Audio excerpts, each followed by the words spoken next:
ओम शांति।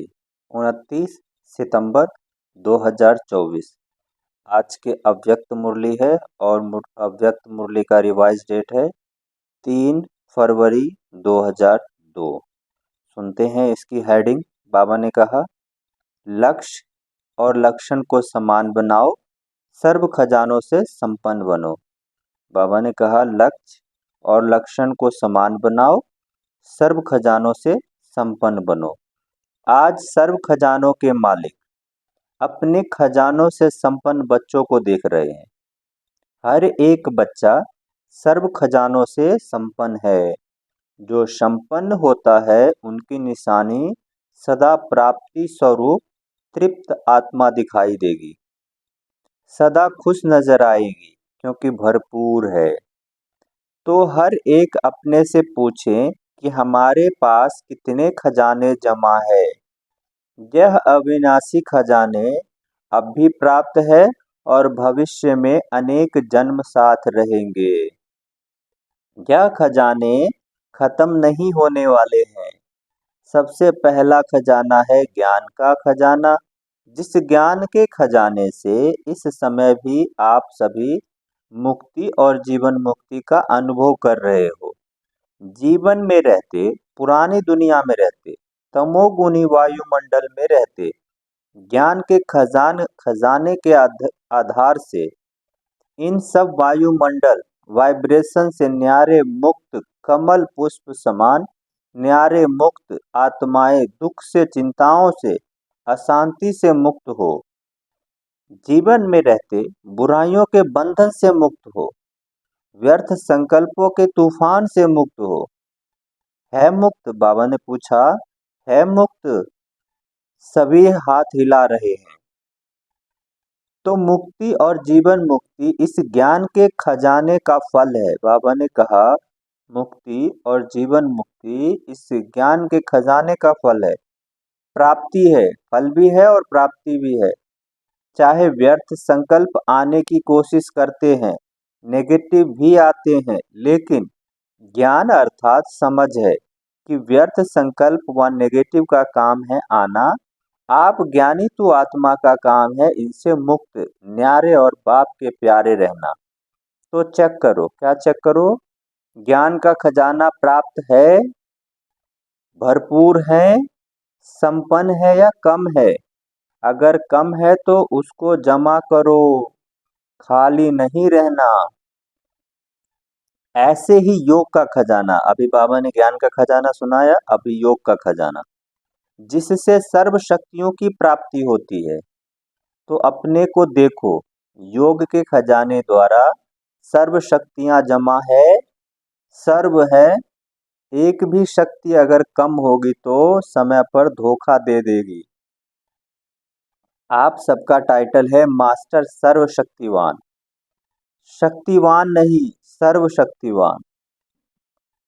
तो सर्व शक्तियों का खजाना योग बल द्वारा जमा है, भरपूर है, प्राप्ति स्वरूप है या कमी है? क्यों? अभी अपनी कमी को भरपूर कर सकते हो, अभी चांस है, फिर संपन्न करने का समय समाप्त हो जाएगा तो कमी रह जाएगी। चेक करो, एक एक शक्ति को समाने लगे। बाबा ने कहा, चेक करो, एक एक शक्ति को सामने लाओ और सारे दिन की दिनचर्या चेक करो। अगर परसेंटेज भी कम है तो फुल पास नहीं कहेंगे, क्योंकि आप सबका लक्ष्य है। किसी भी बच्चे से पूछे कि फुल पास होना है या हाफ पास, तो सभी कहते हैं कि हम तो सूर्यवंशी बनेंगे, चंद्रवंशी नहीं बनेंगे। चंद्रवंशी बनेंगे, बाप दादा बहुत अच्छा तख्त देंगे, बनेंगे चंद्रवंशी। इंडिया वाले सूर्यवंशी बन जाएंगे, फॉरेन वाले चंद्रवंशी बन जाएंगे? नहीं बनेंगे। सूर्यवंशी बनना है, बनना ही है। यह तो बाप दादा चिट चैट कर रहे हैं। जब सूर्यवंशी बनना ही है, दृढ़ निश्चय है, बाप से और स्वयं से प्रतिज्ञा कर ली है, तो अब से किसी भी शक्ति की परसेंटेज कम नहीं हो। अगर कहेंगे सरकमस्टांस अनुसार, समस्याओं अनुसार परसेंटेज कम रह गई, तो 14 कला बन जाएंगे। इसलिए आजकल बाप दादा चारों ओर के सभी बच्चों का पोतामेल रजिस्टर चेक कर रहा है। बाप दादा के पास भी हर एक का रजिस्टर है, क्योंकि समय के अनुसार पहले ही बाप दादा बच्चों को सुना रहे हैं कि समय की रफ्तार अनुसार अभी कब नहीं कहो, अब अब हो जाएगा कर लेंगे, होना तो है ही, यह नहीं सोचो, होना तो है नहीं, अभी अभी करना ही है। समय की रफ्तार तीव्र हो रही है, इसलिए जो लक्ष्य रखा है बाप समान बनने का, फुल पास होने का, 16 कला संपन्न बनने का, तो बाप दादा भी यही चाहते हैं कि लक्ष्य और प्रैक्टिकल में लक्षण समान हो। जब लक्ष्य और लक्षण दोनों समान होंगे तभी बाप समान सहज बन जाएंगे। तो चेक करो, हो जाएगा, बन ही जाएंगे, यह अलबेलापन है। तो चेक करो, बाबा ने कहा क्या चेक करो, कि ये शब्द चेक करो, हो जाएगा, बन ही जाएंगे, ये हो जाएगा। बाबा ने कहा यह सब अलबेलेपन के बोल है। जो करना है, जो बनना है और जो लक्ष्य है वह अभी से ही करना है, बनना है। कभी शब्द नहीं लगाओ, बाबा ने कहा वह अभी शब्द से ही करना है, बनना है, कभी शब्द नहीं लगाओ, अभी अभी। तो ज्ञान का खजाना, योग का खजाना और भी धारणाओं का खजाना है, जिससे धारणाओं से गुणों का खजाना जमा हो जाता है। गुणों से भी जैसे सर्व शक्तियां है, गुण भी जैसे सर्व शक्तियां है, ऐसे ही सर्व गुण है। सिर्फ गुण नहीं, सर्व गुण है। तो सर्व गुण है या सोचते हो कि एक दो गुण कम है तो क्या हुआ, चलेगा? नहीं चलेगा। तो सर्व गुणों का खजाना जमा है। कौन से गुणों की कमी है उसे चेक करके भरपूर हो जाओ। बाबा आज 4 लेसन पढ़ा रहे हैं, ज्ञान, योग, धारणा और सेवा। तो अभी ज्ञान, योग और धारणा हो गया, अब आ गई सेवा पे। चौथी बात है सेवा। सेवा द्वारा सभी को अनुभव है।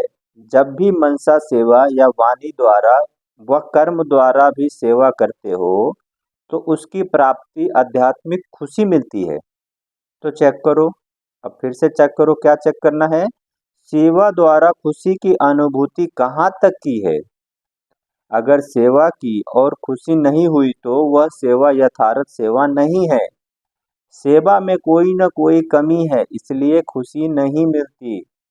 सेवा का अर्थ है आत्मा अपने को खुशनुमा, खिला हुआ रूहानी गुलाब, खुशी के झूले में झूलने वाला अनुभव करेगी। बाबा ने कहा, सेवा का अर्थ बताया कि आत्मा अपने को खुशनुमा, खिला हुआ रूहानी गुलाब, खुशी के झूले में झूलने वाला अनुभव करेगी। तो चेक करो, लेकिन सारे दिन की सेवा की तुलना में इतनी खुशी हुई या सोच विचार ही चलते रहे, यह नहीं, ये नहीं, ये नहीं। और आपकी खुशी का प्रभाव एक तो सेवा स्थान पर, दूसरा सेवा साथियों पर, तीसरा जिन आत्माओं की सेवा की उन आत्माओं पे पड़े, वायुमंडल भी खुश हो जाए। यह है सेवा का खजाना, खुशी। और 4 सब्जेक्ट तो आ गई, और अब और है संपर्क संबंध, वो भी बहुत अच्छा है। 4 सब्जेक्ट तो आ ही गई, और बाबा ने उसके बाद और कहा अब है संपर्क संबंध, वह भी बहुत जरूरी है। क्यों? कई बच्चे समझते हैं बाप दादा से तो संबंध है ही, परिवार में हुआ नहीं हुआ क्या बात है, क्या हर्जा है, बीज तो हो है ही ना। बाबा ने कहा बीज से तो है ही ना, लेकिन आपको विश्व का राज्य करना है, विश्व में राज्य करना है ना, तो राज्य में संबंध में आना ही होगा। इसलिए संबंध संपर्क में आना ही है, लेकिन संबंध संपर्क में यथार्थ खजाना मिलता है। दुआएं बिना संबंध संपर्क के आपके पास दुआओं का खजाना जमा नहीं होगा। माँ बाप की दुआएं तो है ही, लेकिन संबंध संपर्क में भी दुआएं लेनी है। अगर दुआएं नहीं मिलती, फीलिंग नहीं आती, तो समझो संबंध संपर्क में कोई कमी है। यथार्थ रीति अगर संबंध संपर्क है तो दुआओं की अनुभूति होनी चाहिए। और दुआओं की अनुभूति क्या होगी? अनुभवी तो हो ना। बाबा ने कहा दुआओं की अनुभूति क्या होगी? अनुभवी तो हो ना। अगर सेवा से दुआएं मिलती है तो दुआएं मिलने का अनुभव यही होगा जो स्वयं भी संबंध में आते कार्य करते डबल लाइट हल्का होगा, बोझ नहीं महसूस करेगा। और जिसकी सेवा की संबंध संपर्क में आए वह भी डबल लाइट फील करेगा, अनुभव करेगा कि यह संबंध में सदा हल्का अर्थात इजी है, भारी नहीं रहेगा। संबंध में आऊं नहीं आऊं, लेकिन दुआएं मिलने कारण दोनों तरफ नियम प्रमाण ऐसा इजी भी नहीं।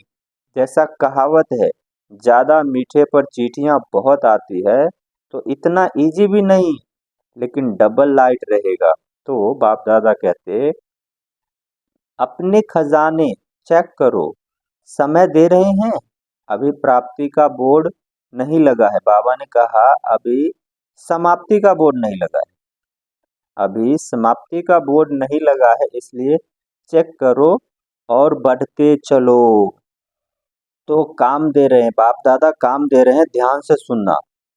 तो जो अलग अगली सीजन होगी, अगली सीजन में कुमारों का एक एक ऐसे ही स्पेशल प्रोग्राम रखेंगे। लेकिन बाबा ने कहा ऐसे ही प्रोग्राम रखेंगे, लेकिन लेकिन भी है, ज़्यादा काम नहीं देते हैं। बाबा ने कहा लेकिन भी है, लेकिन ज़्यादा काम भी नहीं देते।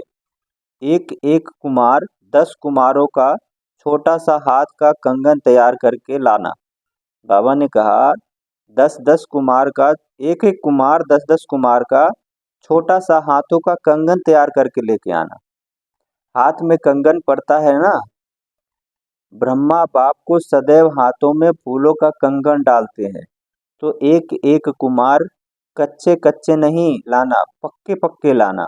तो मधुबन में तो आए आए फिर घर गए, फिर घर जाए तो बदल जाए, ऐसे नहीं, पक्के बनाकर लाना।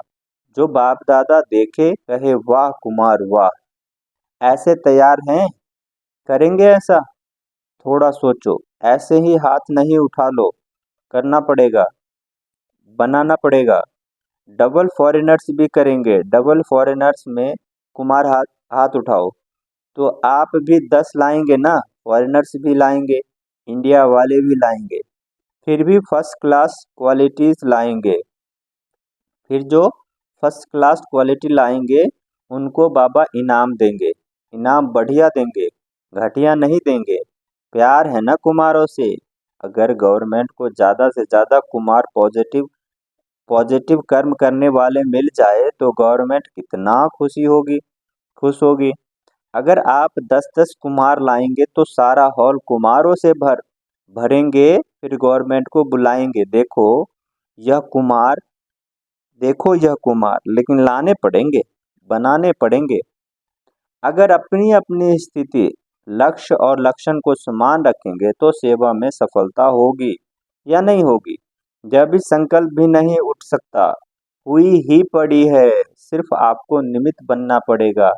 यह प्रतिज्ञा सदा रिवाइज करते रहना, कमाल तो करनी ही है। अच्छा, मुरली के बीच अचानक बाप दादा के सामने 2 कुमार स्टेज पर आ गए, जिन्हें हटाया गया।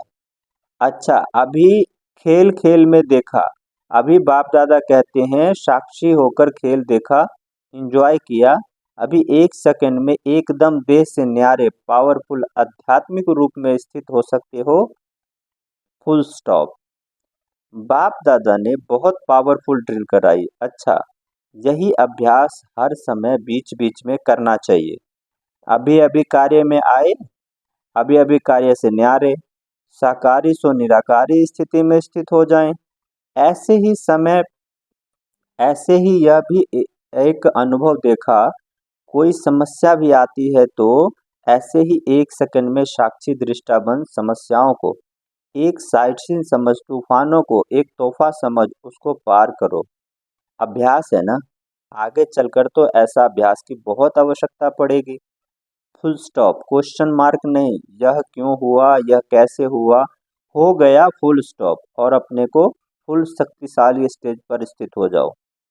समस्या नीचे रह जाएगी, आप ऊंचे स्टेज से समस्याएं रूपी साइड सीन को देखते रहेंगे। अच्छा, चारों ओर के सर्व खजानों से संपन्न आत्माओं को, सदा हर समय प्राप्तियों से भरपूर मुस्कुराते हुए हर्षित रहने वाली आत्माओं को, सदा बाप से की हुई प्रतिज्ञा को जीवन में प्रत्यक्ष करने वाली ज्ञानी तु आत्माएं, योगी तु आत्माओं, बच्चों को, सदा लक्ष्य और लक्षण को समान बनाने वाले बाप समान आत्माओं को, सदा हर समय हर खजानों का स्टॉक और स्टॉप लगाने वाले तीव्र पुरुषार्थी श्रेष्ठ आत्माओं को, बाप दादा का याद प्यार, दिलाराम का दिल से याद प्यार और नमस्ते। हम रूहानी बच्चों की रूहानी बाप दादा को याद प्यार और गुड मॉर्निंग नमस्ते। सुनते हैं आज के मुरली का वरदान। परिस्थितियों को शिक्षक समझ उनसे पाठ पढ़ने वाले अनुभवी मूर्त भव। परिस्थितियों को शिक्षक समझ उनसे पाठ पढ़ने वाले अनुभवी मूर्त भव। सुनते हैं इसका विस्तार। बाबा ने कहा, कोई भी परिस्थिति में घबराने के बजाय थोड़े समय के लिए उसे शिक्षक समझो। कोई भी परिस्थिति में घबराने के बजाय थोड़े समय के लिए उसे शिक्षक समझो। परिस्थिति आपको विशेष दो शक्तियों का अनुभवी बनाती है, एक सहन शक्ति और दूसरा सामना करने की शक्ति। यह दोनों पाठ पढ़ लो तो अनुभवी बन जाएंगे। जब कहते हो हम तो ट्रस्टी हैं, मेरा कुछ नहीं, तो फिर परिस्थितियों से घबराते क्यों हो? बाबा ने कहा, मैं ट्रस्टी हूँ, मेरा कुछ भी नहीं है, तो फिर परिस्थितियों से घबराते क्यों हो? ट्रस्टी माना सब कुछ बाप हवाले कर दिया, इसलिए जो होगा वह अच्छा ही होगा। इस स्मृति से सदा निश्चिंत समर्थ स्वरूप में रहो। सुनते हैं आज के मुरली का स्लोगन। जिनका मिजाज मीठा है वह भूल से भी किसी को दुख नहीं दे सकते। बहुत सुंदर स्लोगन है। बाबा ने कहा, जिनका मिजाज मीठा है वह भूल से भी किसी को दुख नहीं दे सकते। सदा अपने आप को चेक करना सारे दिन में कि अगर मेरे कर्मों से किसी को दुख नहीं मिलता है तो इसका मतलब सदा मिजाज मीठा वाली आत्मा है। अच्छा, ओम शांति।